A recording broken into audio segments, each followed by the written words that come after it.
Que a graça e a paz de nosso Senhor e Salvador Jesus Cristo esteja em cada coração. É com muita alegria que nós estamos aqui para mais uma videoaula. A nossa ferramenta disponibilizada no nosso site, que você já conhece, www.ieadelages.com.br. E hoje nós estamos aqui para a lição de número 3, que tem como tema a Santíssima Trindade.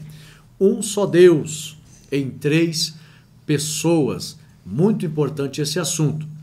A lição ela tem 4 partes, é bem extensa e sobre esse assunto realmente existe muito conteúdo de informação. Hoje eu vou ministrar aqui um pouco diferente das demais aulas.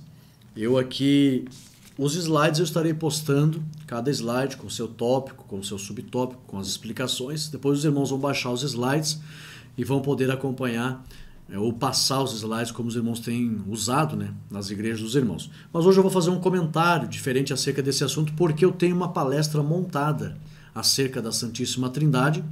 É uma palestra que a gente ministra nas igrejas e é um assunto bem vasto. Então, a palestra ela é muito semelhante à lição. Então, aqui na palestra tem mais informações até mesmo, para que você possa ter subsídio. E eu vou aqui abordar os textos, os assuntos dessa palestra acerca da Santíssima Trindade. Na verdade, a minha palestra fala a Santíssima Trindade e o glorioso ministério do Espírito, que estamos no ministério do Espírito. Mas eu quero abordar aqui acerca da Santíssima Trindade. Eu vou estar postando os slides da lição, vou postar depois a palestra, os slides da palestra, e vou postar também um conteúdo em PDF. Eu fiz um PDF da apostila que eu tenho. Essa apostila aqui é uma apostila que eu criei ela para uma palestra de 3 dias. Esse assunto é tão vasto que esse assunto sobre a Trindade eu ministrei, a última palestra que eu ministrei foi 3 dias de palestra, 2 horas cada dia de palestra, foi 6 horas de estudo sobre a Santíssima Trindade. E Deus o abençoou que na primeira noite de palestra, numa sexta-feira, todo o setor aqui do setor do Guarujá, aqui na minha cidade de Lages, teve uns irmãos ali que viram um assunto muito esclarecedor acerca da Trindade e sabiam de um membro da congregação que havia se desviado e ido para uma seita que não acredita na pessoa do Espírito Santo. E eles gravaram um pouco da palestra e levaram no sábado lá para esse rapaz e convidaram ele. Digo, olha, vai lá na palestra, você vai ver informações bem claras acerca da palavra sobre esse assunto e você vai tirar suas dúvidas. E no sábado o rapaz, que havia ido por uma seita que não acredita na pessoa do Espírito Santo, estava lá no sábado e ele creu, entendeu, se reconciliou e no final da palestra ainda foi batizado com o Espírito Santo. Glória a Deus por isso. Então, eu vou ministrar aqui hoje, vou comentar o conteúdo da minha palestra aqui sobre a Santíssima Trindade e aí depois eu posto os slides, eu não vou receber e baixar os slides da lição, cada tópico, da mesma forma que eu tenho colocado ali, ponto de destaque, subsídio teológico, aplicação, depois vocês vão baixar, mas de momento agora eu vou ministrar aqui por esse conteúdo da minha palestra. Antes, porém, como de costume, Mateus capítulo 28, versículo 19, está o nosso texto áureo. Portanto, ide e ensinai todas as nações, batizando-as em nome do Pai, do Filho e do Espírito Santo. A construção desta frase aqui, que eu vou trazer provas aqui, tanto no hebraico como no grego. A construção desta frase no grego são nomes próprios, estão todos em maiúsculo no grego, a gramática grega.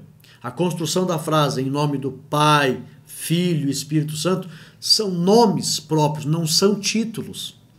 Tá? São nomes próprios que distinguem uma pessoa da outra.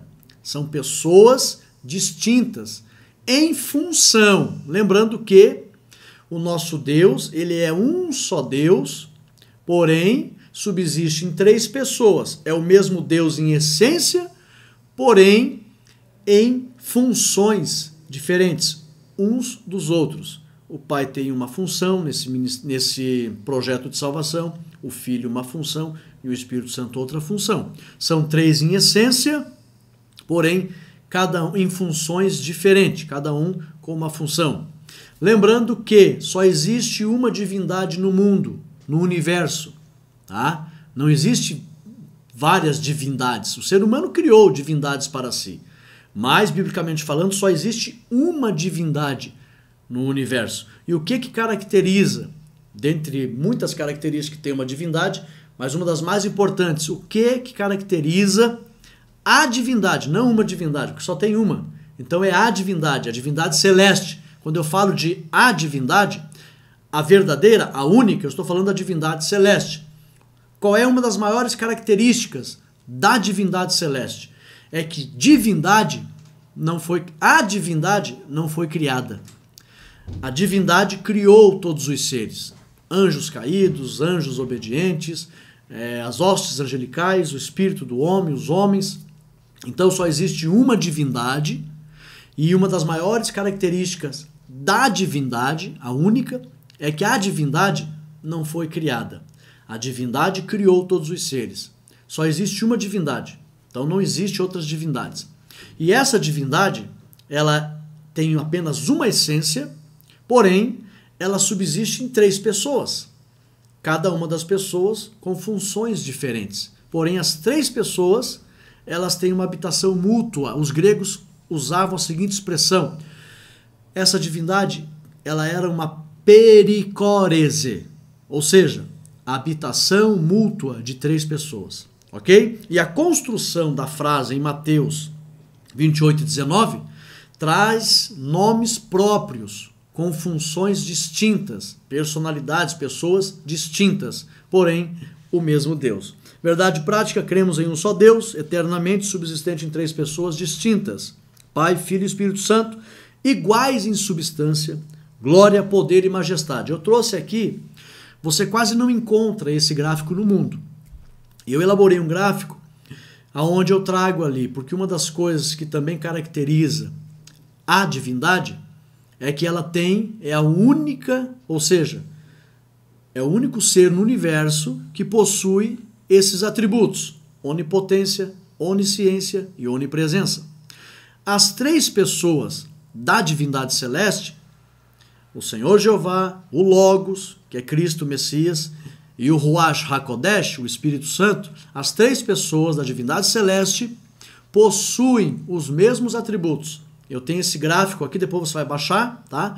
O gráfico aqui, os atributos de onipotência do Senhor Jeová, onipotência do Senhor Jesus, onipotência do Espírito Santo.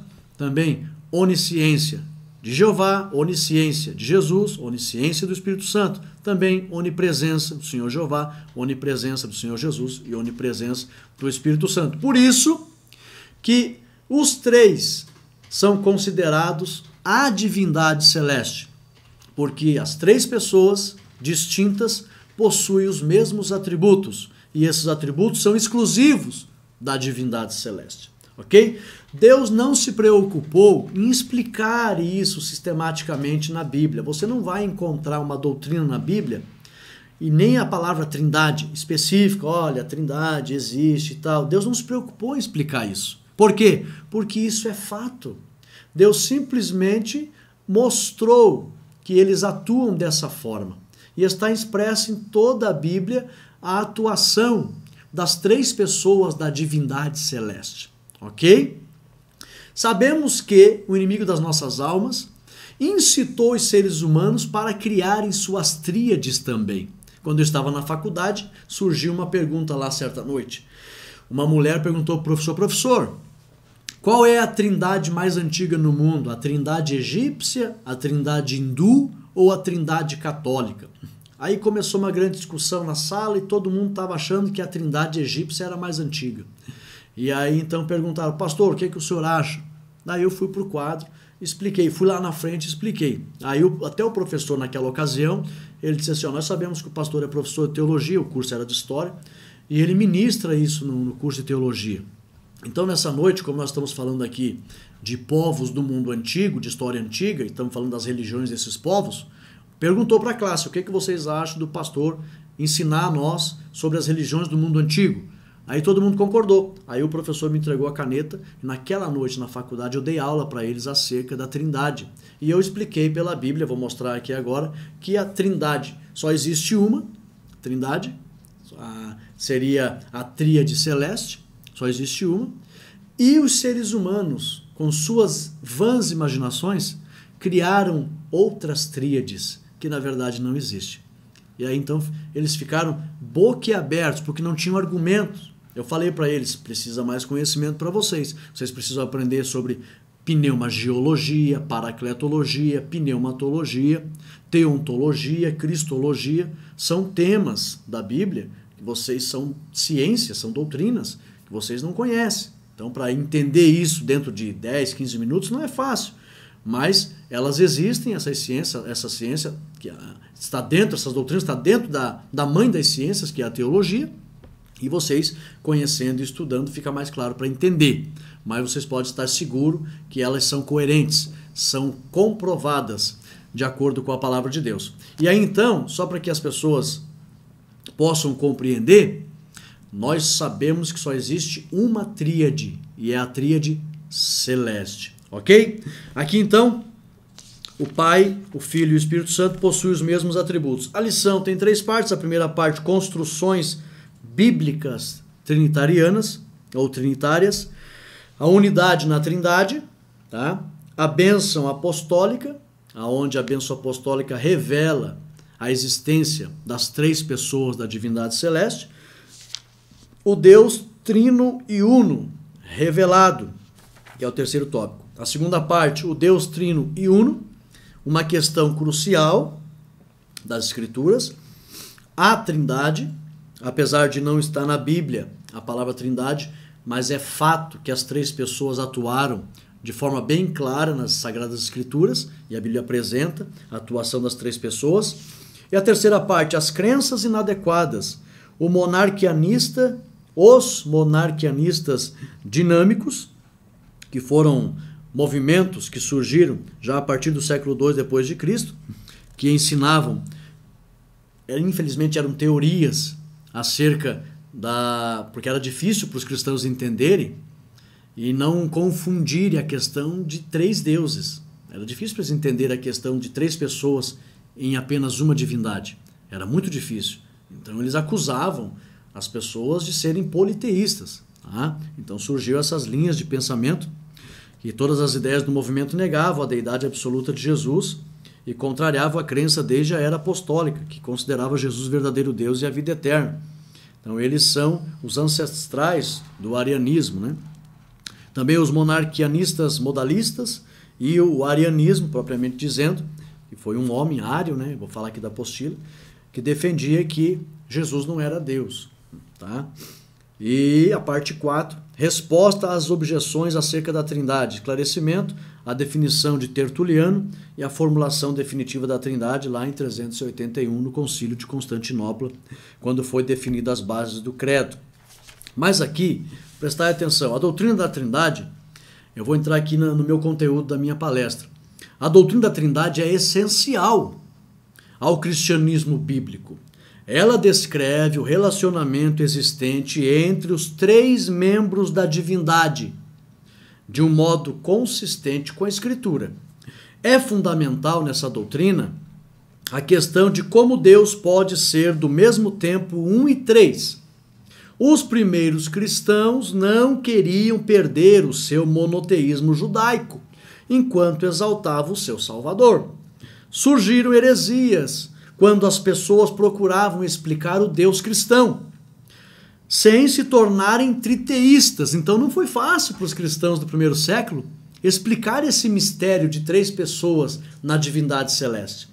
Então eles acabaram sendo acusados de triteístas, de acreditar em 3 deuses. Mas não existe 3 deuses. É que a divindade celeste, ela subsiste em 3 pessoas. Uma coisa é entendimento humano, limitação humana, o ser humano não vai compreender esse mistério. Outra coisa é potencial divino. Deus pode ser assim, porque ele tem poder para ser assim. Então, os cristãos argumentaram que o monoteísmo judaico do Antigo Testamento não excluía a existência da Trindade. Então, os cristãos foram lutando para sustentar essa verdade acerca de 3 pessoas na mesma divindade. O clímax da formulação trinitária ocorreu no Concílio de Constantinopla, em 381, está na lição, por isso que eu disse que a minha palestra é muito semelhante, até porque esse assunto ele tem bases, né? E as bases são as mesmas. Tá? Muda a questão de teorias, a questão de mais conteúdo ou menos conteúdo acerca desse assunto, mas as bases é a mesma. Devemos a esse concílio de Constantinopla 381, a expressão do conceito ortodoxo da Trindade, esse assunto se popularizou e ganhou força a partir de 381, mas já era comentado, né? Eu vou falar aqui a primeira vez que surgiu a expressão Trindade entre os cristãos. Quem que falou, quem que usou pela primeira vez? Já vou falar para os irmãos. Todavia, para apreciarmos o que disse o concílio, é útil acompanharmos o desenvolvimento histórico da doutrina. Isso não significa que a igreja ou qualquer concílio tenha inventado a doutrina. Antes, foi para responder às heresias que a igreja explicou o que as escrituras já pressupunham ou já afirmava. Então não foi a igreja, na época a igreja católica, que inventou esse assunto. Os cristãos primitivos, eles defenderam essa verdade por causa das heresias que surgiram, onde as pessoas não queriam aceitar Cristo como sendo Deus e nem a existência do Espírito Santo. Então, em defesa da fé, deixa eu falar aqui que com certeza vai ter críticos, pessoas de seitas e heresias. Eu tenho notado isso, também não nos abala, isso é construtivo. Tenho notado que muitas pessoas dão um negativo nas aulas, não só minhas, como de todos os companheiros que ministram também, e são aulas excelentes, todos os companheiros que estão ministrando a EBO, a IBD, aliás, online. Então as pessoas questionam, não aceitam, etc e tal. Não é de duvidar que são pessoas de seitas, pessoas que duvidam, etc e tal. Mas deixa eu falar aqui, não foram os cristãos que inventaram do nada esse assunto de trindade. A doutrina surgiu porque os cristãos defendiam a verdade. Surgiram pessoas nos primeiros 3 séculos da igreja, que diziam que Jesus não era Deus, que diziam que o Espírito Santo não existia. E aí então os cristãos, defendendo a verdade, formularam, definiram, não, mas as escrituras são claras, e a nossa regra de fé será essa, e fizeram daí as doutrinas, para que a igreja, através dos séculos, andasse de acordo com o que diz a palavra. E as seitas, as heresias, as mentiras foram refutadas. Então não foi imaginação dos cristãos do primeiro século, do segundo, terceiro, mas foi defesa da fé, ok? Então vamos lá, só para os irmãos entenderem. Desenvolvimento histórico da doutrina, da Trindade. A igreja pré-nicena, ou seja, de 33 depois de Cristo até 325. Os apóstolos, de 33 a 100 depois de Cristo. O ensino apostólico claramente aceitou a plena e real divindade de Deus, e também adotou a fórmula batismal trinitária. Então, os apóstolos têm documentos históricos que comprovam, dentre eles a Bíblia, que os apóstolos adotavam a fórmula batismal. Tá? Até tem igrejas por aí que só batizam em nome de Jesus, não souberam compreender uma orientação dos apóstolos. Os apóstolos estavam dizendo que as pessoas deveriam ser batizadas para cumprir a vontade de Jesus.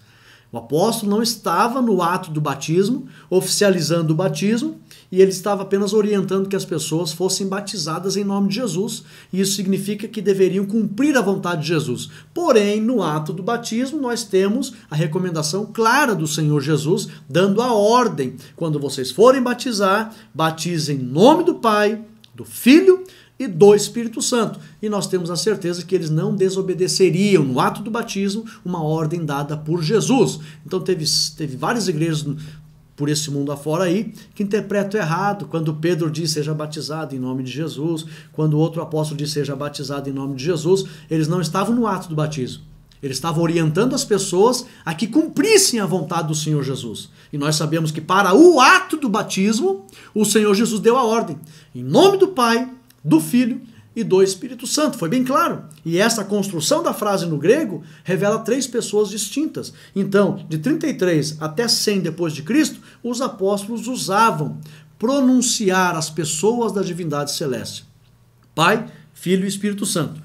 Os pais apostólicos, de 100 a 150 depois de Cristo. Os escritos dos pais apostólicos eram caracterizados por uma paixão acerca de Cristo. Cristo provém de Deus, ele é pré-existente, e por ambiguidade teológica acerca da Trindade. Então, os pais apostólicos defendiam a deidade de Cristo e a realidade da existência do Espírito Santo. Os apologistas e os polimistas, de 150 a 325. As crescentes perseguições e heresias forçaram os escritores cristãos dessa época a declararem de maneira mais precisa. Esse conteúdo aqui eu vou postar no PDF para os irmãos lá, tá? Eu coloco ali o endereço, os irmãos têm lá abaixo o PDF, que é um PDF feito por mim também. Defenderem o ensino bíblico acerca do Pai, Filho e Espírito Santo. Justino Mártir, da Palestina, disse: Cristo é distinto do Pai em sua função. Justino Mártir. Antenágoras, de Atenas, disse: Cristo não teve princípio. Teófilo, de Antioquia, disse: o Espírito Santo é distinto do Logos. Então são pessoas com funções diferentes, mas fazem parte da divindade celeste. Orígenes de Alexandria disse: o Espírito Santo é coeterno com o Pai e o Filho. Tertuliano de Cartago falou em trindade e pessoas, 3 em número, mais 1 em substância. Então, de 150 a 325, a história revela aqui que homens que serviram a Deus usaram essas frases de definição acerca desse entendimento bíblico das 3 pessoas da divindade. Concílio de Nicéia, 325 d.C. Por causa da difusão da heresia ariana, que negava a divindade de Cristo, a unidade e até mesmo o futuro do império estava incerta. Porque nós sabemos que Constantino se converte ao cristianismo e aí oficializou o cristianismo como religião oficial do império. Porém, tinha pessoas com visão distorcida acerca da verdade bíblica que estavam tentando disseminar uma heresia, dizendo que Jesus não era Deus. Constantino, recentemente convertido, reuniu um concílio em Nicéia para resolver a questão. Cristo era plenamente Deus ou era um ser criado e subordinado? E aí surgiu aqui 2 figuras importantes nesse concílio. Ário, que era um presbítero de Alexandria, e Atanásio, bispo de Alexandria. Ário disse: somente Deus Pai é eterno, Jesus não. Atanásio disse: Cristo é coeterno com o Pai. Ário disse: o Filho teve um princípio, como o primeiro e mais importante ser criado. Atanásio disse: Cristo não teve princípio. Ário disse: o Filho não é um em essência com o Pai. Note, olha a coragem desse homem, presbítero de Alexandria chamado Ário. Olha a coragem. O Filho não é um em essência com o Pai. Atanásio disse: o Filho é do Pai e tem a mesma essência. E eles tinham provas das Escrituras. Infelizmente, Ário com interpretações erradas e Atanásio com a base escriturística verdadeira. Ário disse: Cristo é subordinado ao Pai. Atanásio disse: Cristo não é subordinado ao Pai. Declarações fundamentais do credo. Nós cremos, a finalização do concílio, da convenção, da reunião, foi essa. Nós cremos em um Senhor, Jesus Cristo, verdadeiramente Deus de verdadeiro Deus, não feito, mas de uma só substância com o Pai. Mas aqueles que dizem que houve um tempo em que ele não existe ou não existiu, e que antes de ser gerado ele não era, a este a igreja anatematiza. Então a maioria dos homens de Deus que estavam ali não concordaram. E nós sabemos, temos o testemunho do Espírito, que o Espírito Santo é o mentor da igreja. E a igreja rejeitou esses ensinos. Então o Espírito Santo sempre vai fazer com que prevaleça a verdade. Edificarei a minha igreja e as portas do inferno não prevalecerão. E prevaleceu com a igreja, crendo, na verdade, prevaleceu que Jesus Cristo é verdadeiro Deus, não teve um princípio, é o mesmo em essência com o Pai, e também eles disseram: cremos no Espírito Santo. Resultado do concílio, o arianismo foi formalmente condenado. A declaração homousia, mesma substância, criou conflitos para alguns, infelizmente. Os arianos reinterpretaram homousia e acusaram o concílio de monarquianismo modalista. A doutrina do Espírito Santo ficou sem ser elaborada ainda no concílio de Nicéia. Porém, veio o concílio de Constantinopla 381 d.C. O arianismo não foi extinto em Nicéia. Na realidade, ele cresceu até mesmo. Além disso, surgiu o macedonianismo, que subordinava o Espírito Santo, essencialmente da mesma maneira que o arianismo havia subordinado Cristo. A questão, lá em 381, o Espírito Santo é plenamente Deus? Agora já o concílio de Constantinopla já levantou a questão de forma mais clara.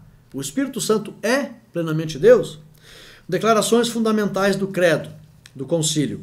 E no Espírito Santo, o Senhor e doador da vida, que procede do Pai, que é adorado e glorificado juntamente com o Pai e o Filho. Resultado do concílio: o arianismo foi rejeitado e o credo niceno reafirmado. O macedonianismo foi condenado e a divindade do Espírito Santo afirmada. Foram resolvidos grandes conflitos acerca do trinitarianismo, embora os debates cristológicos tenham continuado até Calcedônia, em 451 d.C., mas foi afirmada a doutrina. Agora, nessa passagem histórica que eu abordei para os irmãos aqui, dos concílios, desde Cristo, 33 d.C., os primeiros anos, né, da igreja pré-nicena, o ensino apostólico, aí os pais apostólicos, aí os apologistas. Então isso aqui tudo conta a história da defesa da fé. E se firmar, então, as doutrinas. Agora, nós temos aqui a Santíssima Trindade. O significado da palavra trindade se originou do grego trias. Quem que primeiro falou essa expressão? Presta atenção. Se originou do grego trias, que significa três, e do latim trinitatem, que significa três pessoas. Os primeiros a usar essa palavra foi usada no século II. A primeira vez que essa palavra trindade entre os cristãos foi usada foi no século II.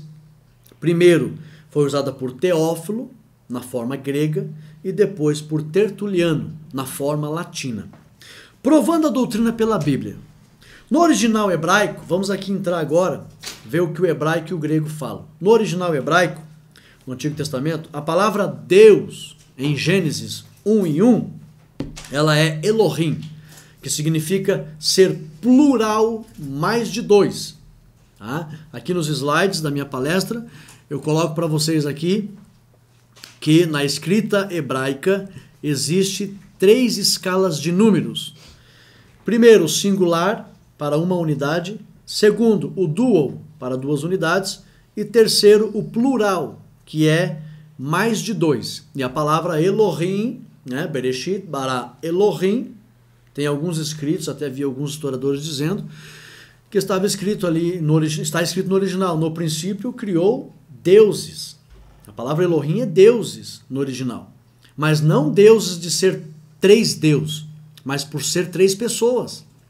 A palavra Elohim é plural mais de 2. Se você perguntar isso para um judeu hoje, que não acredita na pessoa do Senhor Jesus, e nem é espiritual, não tem o discernimento do Espírito, e nem a plenitude do Espírito, os judeus, eles têm a promessa, são descendentes de Abraão, vão receber um grande livramento no final da grande tribulação.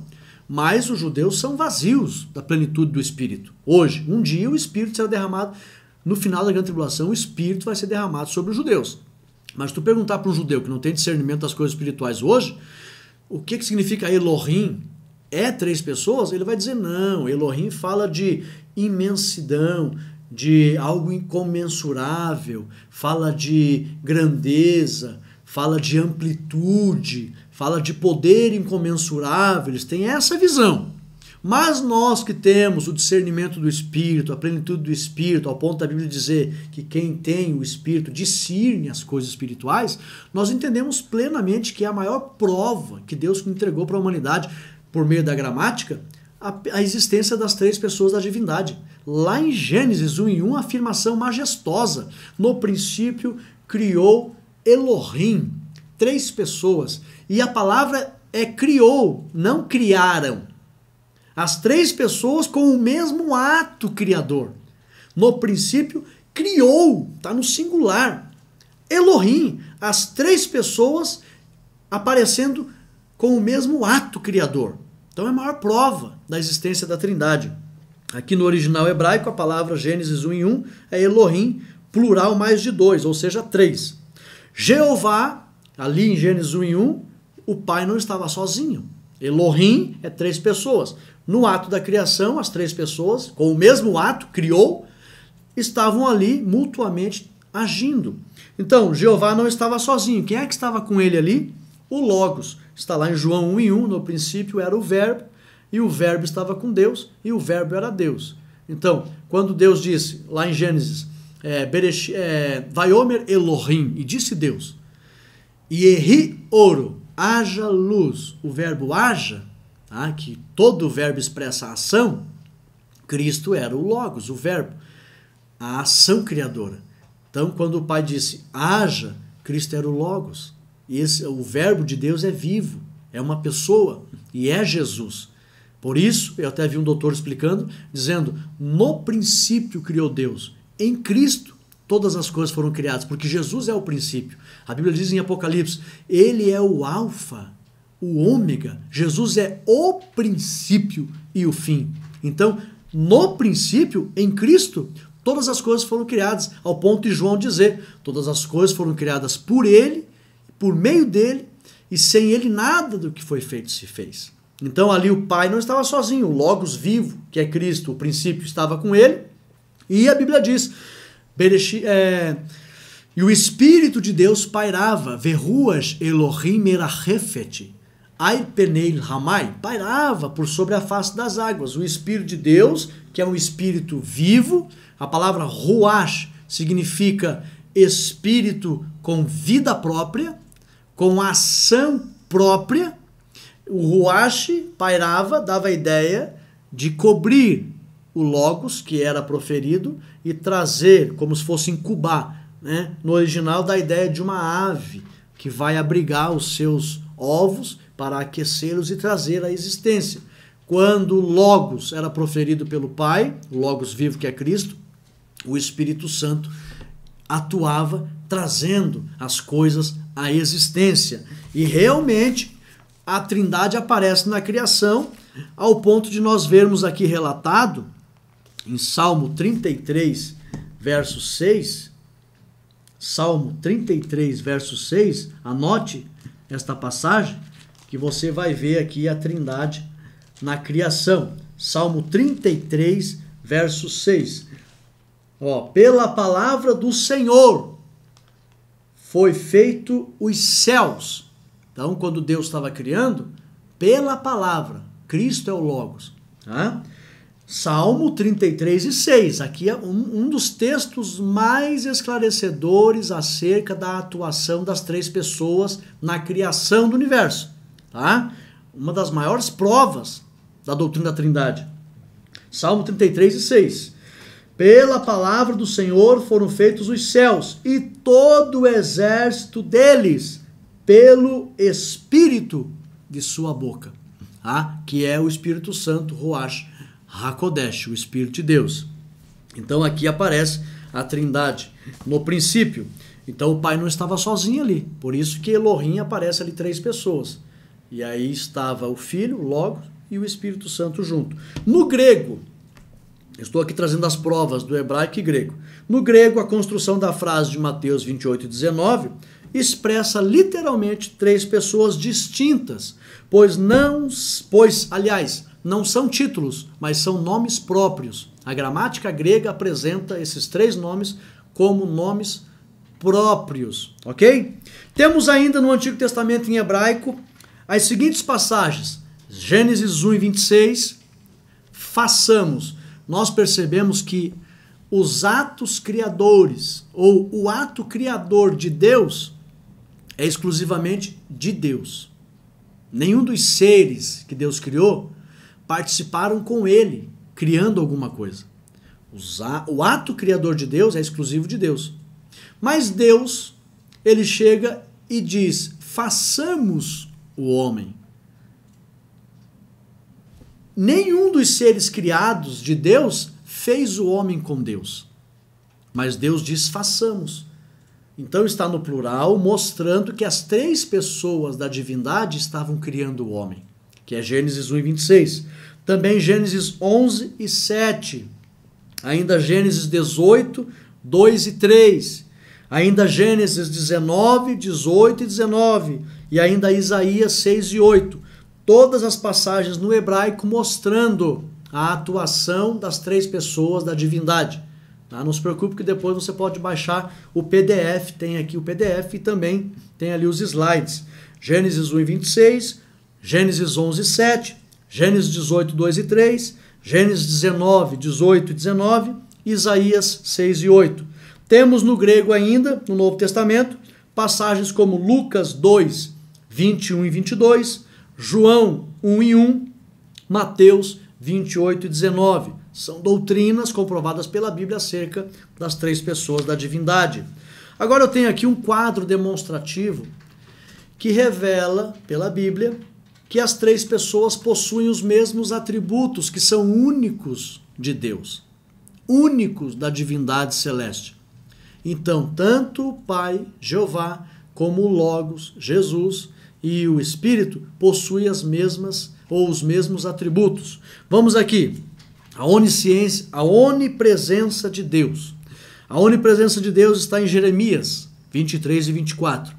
Porém, a Bíblia diz em Mateus 28 e 20 que Jesus também é onipresente. E também a Bíblia diz em Salmos 139 e 7 que o Espírito Santo também é onipresente. Então aqui, o Pai, o Filho e o Espírito Santo, a Bíblia mostra que são onipresentes. Agora, onipotência. Do Pai, Gênesis 17 e 1. Do Filho, Mateus 28 e 18. Do Espírito Santo, Lucas 1 e 35. Onisciência. Do Pai, 1 Pedro 1 e 2. Do Filho, na verdade, Jesus é chamado de Filho porque ganhou um corpo aqui na terra. Mas antes do Logos vir para a terra, na eternidade, ele é conhecido como o Logos vivo, que é Deus. Ele é conhecido como o princípio. Tá? Porque às vezes as pessoas interpretam mal essa questão de chamar Jesus de filho, é onde as heresias e as seitas ficam dizendo que ele foi criado, que ele é menor do que Deus. Nós chamamos de filho porque temos a consciência que ele é Deus. Então não há problema nenhum. Mas não se engane, Jesus não foi criado. Tá? Nós chamamos ele de filho em função de ele ter andado aqui na terra em obediência como um filho. Mas o Logos vivo, ele é o princípio, ele não foi criado. Tá?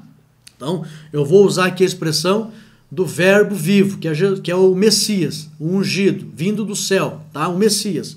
Então, o Pai, onipotente, Gênesis 17, 1, o Messias, Mateus 28, 18, onipotente também, e o Espírito Santo, Lucas 1, 35.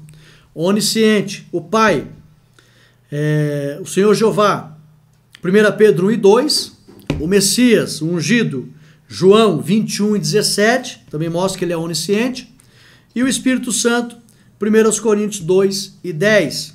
Agora, o Senhor Jeová, a Bíblia também mostra que ele é o Criador. Gênesis 1 e 1. Mas a Bíblia também mostra que o Messias é Criador. João 1 e 3. E a Bíblia também mostra que o Espírito Santo é Criador. Jó 33 e 4. As três pessoas têm a mesma santidade. O Pai, Jeová, Apocalipse 4 e 8. O Messias, o Verbo vivo, Atos 3 e 14. E o Espírito Santo, 1 João 2 e 20. Santificador, o Pai, Jeová, João 10, 36. O Messias, Logos vivo, Hebreus 2 e 11. E o Espírito Santo, 1 Pedro 1 e 2. Salvador, Jeová, Isaías 43 e 11. 2 Timóteo, o Messias, 2 Timóteo 1 e 10. E o Espírito Santo, como Salvador, Tito 3 e 5. Tá? Nós sabemos que só existe um Deus e só esse Deus, tá, possui esses atributos, essa capacidade de criar, essa condição de ser eterno, de não terem sido criados, de ser santo, de poder santificar e de ser salvador, tá? Depois você vai baixar, eu fiz aqui, como está na minha apostila, eu que elaborei, você vai baixar e depois você vai ter esse gráfico contigo também, porque isso aqui é a prova de que os três têm os mesmos atributos a mesma condição de serem eternos, Criador, Santificador e Salvador. Então os três são o mesmo Deus, ok? Vamos à frente. Nós temos aqui ainda por que os críticos questionam a doutrina da Trindade. Isso aqui é muito, muito interessante. Preste atenção.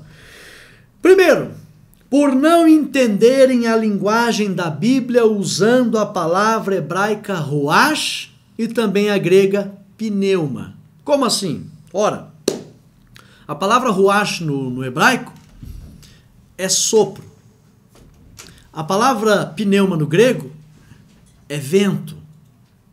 Então, na cabeça dos críticos, eles não conseguem entender que uma pessoa é um sopro, algo abstrato, é um vento, algo abstrato. Só que a Bíblia não está dizendo que a pessoa do Espírito Santo, chamando ele, dizendo que é uma coisa abstrata. Não é isso que a Bíblia quer dizer. A Bíblia, na linguagem dela, ela está querendo dizer que a pessoa do Espírito Santo tem as características do vento, mas não que ele seja algo abstrato. Até porque Jesus nunca se dirigiu ao Espírito Santo chamando ele de coisa. Pelo contrário, Jesus usava a definição que distingue, que revela a existência de uma pessoa. Jesus usava a expressão ele. Ele vos ensinará, ele vos guiará, o Consolador, atributo de pessoa. Jesus nunca se dirigiu à pessoa do Espírito Santo ou do Consolador chamando ele de coisa. Então a Bíblia não quer dizer que o Espírito Santo é uma força ativa, é um vento abstrato sem vida. Não. A Bíblia simplesmente está querendo dizer que ele tem as características do vento. O vento não é invisível? Pois bem, o Espírito Santo também é invisível. O vento não está em todos os lugares da terra, porque na linguagem humana, para o entendimento humano, nós conhecemos muito bem o que é o vento. Nós sabemos que o vento é uma substância que, apesar da gente não ver, a gente sente. E nós sabemos que não tem cor, nós sabemos que está no mundo todo, na atmosfera terrestre, dentro aqui do globo terrestre, tem muito oxigênio, tem vento. Então nós sabemos que existe isso. Então, para que a gente compreenda como é o Espírito Santo e não o que é o Espírito Santo. Ele não é um vento abstrato sem condições de ter decisão própria, porque ele é uma pessoa. A Bíblia simplesmente está dizendo que ele tem as características do vento. E as duas principais características do vento é essa. É invisível, na verdade são três características, né? É invisível, está em todos os lugares da terra, e quando sopra com força, ninguém impede o seu agir. Então, o Espírito Santo também é invisível, também está em todos os lugares da terra, como eu mostro no gráfico aqui. No gráfico, o Espírito Santo está em todos os lugares da terra, conforme Salmo 139, verso 7, para onde me irei do teu Espírito? O Espírito Santo está em todos os lugares da terra, como o vento está.